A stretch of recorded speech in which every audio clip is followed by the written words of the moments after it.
Assalamualaikum warahmatullahi wabarakatuh. Teman-teman, kali ini saya akan mempraktikkan video pembelajaran pada kelas tinggi, khususnya pada kelas 5, dengan memfokuskan keterampilan, yaitu keterampilan memimpin diskusi. Selamat menonton. Assalamualaikum warahmatullahi wabarakatuh. Selamat pagi anak-anak. Bagaimana kabar kalian pada hari ini? Baik ya, alhamdulillah ya. Masih semangat ya?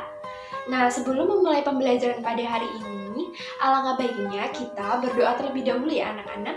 Nah, minta tolong buat ketua kelas untuk memberi doa. Amin. Berdoa selesai, alhamdulillah. Nah, sebelum kita memasuki materi kita, Ibu ingin mengecek kehadiran kalian. Nah, dari yang pertama, Andini hadir ya. Ardi hadir. Suci nggak hadir. Kenapa nggak hadir? Sakit, sakit. Semoga segera sembuh ya Suci ya. Ani hadir. Doni hadir. Nah, semuanya lengkap ya, alhamdulillah, kecuali dari Suci tadi sakit. Semoga lekas sembuh, kita doakan bareng-bareng seperti itu. Nah, kalian hari ini tahu nggak materi yang akan kita pelajari pada hari ini? Loh, tadi baca buku atau enggak? Nah, Ibu kasih tahu ya, pembelajaran pada hari ini kita akan membahas tema 4 tentang sehat itu penting pada subtema 1 tentang peredaran darahku sehat.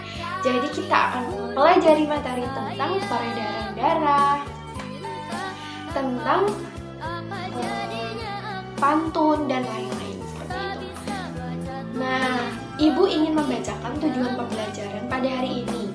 Yang pertama, dengan kegiatan mengamati gambar peredaran darah manusia, siswa dapat mendefinisikan organ peredaran darah dan fungsinya pada manusia secara rinci. Yang kedua, siswa dapat mendemonstrasikan cara kerja organ peredaran darah manusia secara rinci. Yang ketiga, siswa dapat menyebutkan bagian-bagian dan ciri-ciri dari pantun dengan tepat.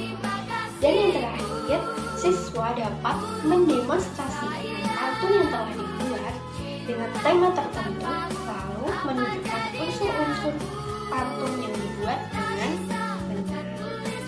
Nah, sebelum kita memasuki materi kita yang pertama, Ibu mohon kepada kalian semuanya untuk mempersiapkan buku dan alat tulis kalian masing-masing dan segera merapikan tempat duduk kalian masing-masing. Sudah anak-anak? Nah, anak-anak, kita akan memasuki materi yang pertama, yaitu tentang sistem peredaran darah manusia. Nah, ibu memegang laptop yang ada gambar dari jantung. Nah, coba kalian perhatikan bagian-bagian dari jantung. Selagi ibu menjelaskan, silakan kalian buka buku kalian masing-masing. Nah, di situ terdapat jantung atau gambar dari jantung dan terdapat juga bagian-bagian beserta namanya. Nah, dari mulai aorta, arteri pulmonalis yang sangat berperan penting, serambi kiri, serambi kanan, bilik kiri, dan lain-lain seperti itu. Nah, kita akan mempelajari tentang sistem peredaran darah manusia. Nah, anak-anak, kalian tahu nggak sistem peredaran darah manusia itu dibagi menjadi 2 anak-anak, yaitu sistem peredaran darah besar dan sistem peredaran darah kecil. Nah, sistem peredaran darah kecil itu dimulai dari bilik kanan. Nah, darah itu dimulai dari bilik kanan melalui arteri pulmonalis sebelum masuk ke paru-paru. Nah, melalui arteri pulmonalis dan masuk ke paru-paru, nah darah tersebut itu terjadi pertukaran antara darah yang mengandung karbon dioksida dan darah yang mengandung oksigen. Kemudian darah yang mengandung oksigen tadi akan kembali ke jantung melalui vena pulmonalis dan serambi kiri seperti itu. Nah, selanjutnya yaitu sistem peredaran darah manusia besar. Nah, sistem peredaran darah manusia besar itu diawali dari bilik kiri. Nah, dari bilik kiri ini menuju ke arteri besar atau aorta. Nah, dari aorta akan menuju ke arteri. Arteri ke seluruh tubuh dan menuju ke vena dan balik lagi ke jantung, seperti itu. Gimana anak-anak sampai sini paham mengenai sistem peredaran darah manusia? Paham ya? Nah, anak-anak, tadi kan Ibu sudah menjelaskan mengenai peredaran darah kecil dan peredaran darah besar. Nah, Ibu juga sudah menjelaskan mengenai bagian-bagian dari jantung. Nah, jantung ini merupakan organ yang paling penting dalam sistem peredaran darah manusia. Nah, di samping jantung, terdapat banyak organ yang sangat berpengaruh dalam sistem peredaran darah manusia.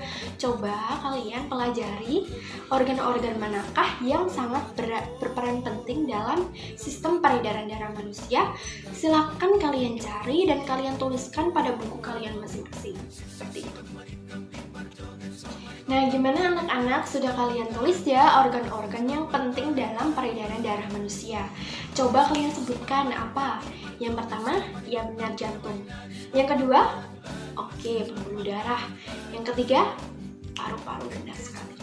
Nah, Ibu kira anak-anak sudah paham mengenai organ-organ yang terdapat pada sistem peredaran darah manusia. Nah, coba sekarang anak-anak silakan pegang tangan kalian masing-masing. Coba kalian rasakan denyut nadi kalian masing-masing. Nah, cara kita mencari denyut nadi itu dengan cara, nah ini, jari telunjuk dan jari tengah kita rasakan pada tangan kiri ataupun tangan kanan. Sebaiknya tangan kiri ya anak-anak. Tangan kiri kita rasakan denyut nadi kalian masing-masing. Coba rasakan selama 15 detik. Coba kalian hitung selama 15 detik itu berapa jumlah denyut nadi kalian masing-masing. Nah, gimana anak-anak? Sudah kalian hitung? Nah, coba hasil denyut nadi atau jumlah denyut nadi kalian masing-masing silakan kalikan 4. Sudah anak-anak? Sudah kalian kalikan 4? Sudah. Nah, berapa jumlahnya? Coba Ani, berapa jumlahnya? 70, oke. Doni, 80, oke. Nah, Ibu jelaskan ya anak-anak kenapa Ibu menyuruh kalian untuk menghitung denyut nadi kalian masing-masing. Nah, kita kan sudah mempelajari mengenai materi tentang jantung. Nah, jantung itu kan bertugas untuk memompa darah seperti itu. Nah, dari denyut nadi kalian masing-masing ketika kita melakukan aktivitas ataupun sedang beristirahat, ternyata denyut nadi kalian itu berbeda-beda loh anak-anak. Nah, ketika kita sedang beristirahat, denyut nadi kalian itu akan normal. Nah, normal denyut nadi kalian itu sekitar 60-80 kali setiap menit, seperti itu. Nah, apabila kalian melakukan aktivitas seperti jalan-jalan, olahraga, nah maka denyut nadi kalian itu akan otomatis meningkat sekitar 100 ke atas, seperti itu. Paham ya anak-anak sampai sini? Paham? Nah, Ibu kira kalian sudah paham ya mengenai sistem kerja jantung seperti itu. Nah, selanjutnya kita akan memasuki yang selanjutnya yaitu tentang pembuluh darah. Tadi kan anak-anak sudah mempelajari organ-organ yang penting ya. Nah, salah satunya organ yang penting dalam sistem peredaran darah manusia yaitu pembuluh darah. Nah, pembuluh darah itu dibagi menjadi 2 anak-anak, yaitu pembuluh nadi dan pembuluh vena. Nah, Ibu ingin kalian silakan mencari materi atau mencari informasi tentang pengertian ataupun sistem kerja dari pembuluh nadi dan pembuluh vena. Nah, Ibu ingin membentuk kelompok kalian masing-masing 5 orang, yaitu membentuk sekitar 4 kelompok dengan setiap kelompok itu 5 orang atau 5 siswa. Nah, silakan anak-anak bisa mendiskusikan tentang pengertian ataupun bagian-bagian dari pembuluh nadi dan pembuluh vena. Ibu kasih waktu 5 menit Saya kira 5 menit sudah cukup. Silakan anak-anak berdiskusi dengan kelompok kalian masing-masing yang sudah Ibu bagi tadi. Silakan berdiskusi seperti itu. Waktunya dimulai. Nah, gimana anak-anak, diskusinya sudah selesai ya? Dan waktunya pun sudah selesai anak-anak. Nah, silakan anak-anak bisa menuliskan hasil diskusi kalian itu ke dalam tabel atau sebuah tabel seperti itu. Ibu, kalian tulis dan silakan perwakilan dari kelompok untuk mengumpulkan hasil diskusinya di meja Ibu seperti itu. Nah, sekarang kita akan bahas secara bersama-sama apa sih itu pengertian dari pembuluh nadi dan pembuluh vena seperti itu. Nah, Ibu jelaskan ya anak-anak. Nah, pembuluh nadi atau yang disebut dengan arteri. Nah, pembuluh nadi itu adalah pembuluh yang membawa darah yang akan kaya akan oksigen ini dari jantung ke seluruh tubuh seperti itu. Nah, pembuluh vena atau pembuluh balik itu merupakan membawa darah yang kaya akan karbon dioksida dari seluruh tubuh menuju ke jantung. Jadi pembuluh nadi dan pembuluh balik ini itu berlainan seperti itu. Paham ya anak-anak ya? Sampai sini paham? Ibu jelaskan mengenai pengertiannya. Tadi kan teman-teman sudah mendiskusikan perbedaan antara pembuluh nadi dan pembuluh vena. Nah, sekarang Ibu ingin menjelaskan seperti itu. Sudah paham ya mengenai pengertian dari pembuluh nadi dan pembuluh balik atau vena seperti itu. Paham ya anak-anak? Nah, anak-anak sudah paham ya mengenai materi tentang pembuluh darah, pembuluh darah nadi dan pembuluh darah balik. Nah, sekarang anak-anak, Ibu ingin meminta kalian untuk menuliskan cara kerja organ atau cara kerja sistem peredaran darah manusia seperti itu. Nah, kalian silakan siapkan kertas kalian masing-masing, siapkan alat tulis kalian masing-masing. Silahkan kalian gambar sistem kerja dari organ peredaran darah manusia. Silahkan kalian tuliskan dan kalian gambarkan pada kertas kalian masing-masing. Ibu kasih waktu 10 menit untuk mengerjakannya. Silahkan anak-anak. Nah, gimana anak-anak? Sudah selesai ya tadi gambarnya? Nah, Ibu ingin anak-anak mengumpulkan hasil dari gambar kalian masing-masing tadi ke meja Ibu ya anak-anak. Anak-anak ya. Nah, sekarang Ibu ingin menjelaskan tentang sistem kerja organ dari peredaran darah manusia. Nah, coba kalian perhatikan gambar yang Ibu pegang ini. Nah, sudah kelihatan ya? Nah, itu merupakan sistem gambar dari sistem kerja dari organ peredaran darah manusia. Nah, Ibu ingin menjelaskan dari mulai yang awal sampai akhir. Nah, yang pertama, sistem kerja organ peredaran darah manusia itu dimulai dari serambi kiri itu menerima darah bersih dari paru-paru. Nah, kemudian bilik kiri memompa darah bersih ke seluruh tubuh. Nah, selanjutnya bilik kanan itu juga memompa darah kotor dari jantung menuju ke paru-paru. Selanjutnya, serambi kanan berfungsi menerima darah kotor dari seluruh tubuh. Nah, selanjutnya arteri pulmonalis membawa darah yang banyak mengandung karbon dioksida ke paru-paru. Nah, selanjutnya paru-paru itu menyuplai oksigen ke dalam darah. Nah, ketujuh, vena pulmonalis itu mengalirkan darah yang kaya akan oksigen dari paru-paru menuju ke jantung. Nah, arteri sistematik mengalirkan darah ke seluruh tubuh dan kapiler darah pada tubuh manusia. Nah, selanjutnya vena sistemik membawa penuh karbon dioksida ke serambi kanan jantung. Seperti itu. Nah, sampai sini paham ya anak-anak sistem kerja dari peredaran darah manusia? Paham ya? Nah, anak-anak, selanjutnya kita akan memasuki materi yang kedua kita tentang pantun. Nah, di buku kalian masing-masing itu sudah terdapat contoh dari pantun. Nah, siapa yang ingin membaca? Oke, Ardi ingin membaca. Silakan Ardi. Oke, kita berikan tepuk tangan buat Ardi karena keberaniannya membaca pantun di depan kelas. Oke, Ibu bacakan sekali lagi ya. Nah, contoh pantunnya itu seperti ini ya anak-anak. Rambutku lebat, rambutku subur, tidak dapat dipasang jepitan. Tubuhku sehat, kuucap syukur, darah mengalir tanpa hambatan. Nah, itu juga merupakan contoh dari pantun seperti itu. Nah, anak-anak pada tahu nggak pantun itu seperti apa? Pantun itu apa sih? Nah, coba kalian pelajari ciri-ciri dari pantun, pengertian pantun, bagian-bagian dari pantun, dan syarat-syarat pantun seperti itu. Kalian bisa mempelajari pada buku atau dari internet seperti itu.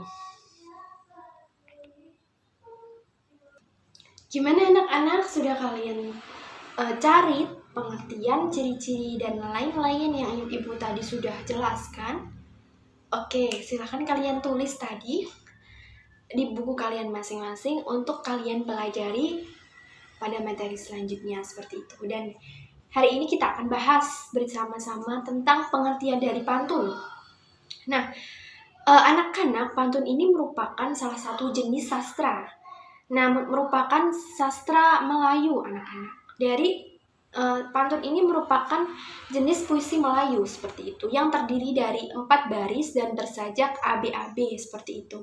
Nah, ciri-ciri dari pantun ini yang pertama terdiri dari 4 baris. Nah, di setiap baitnya, nah 2 baris itu disebut apa anak-anak?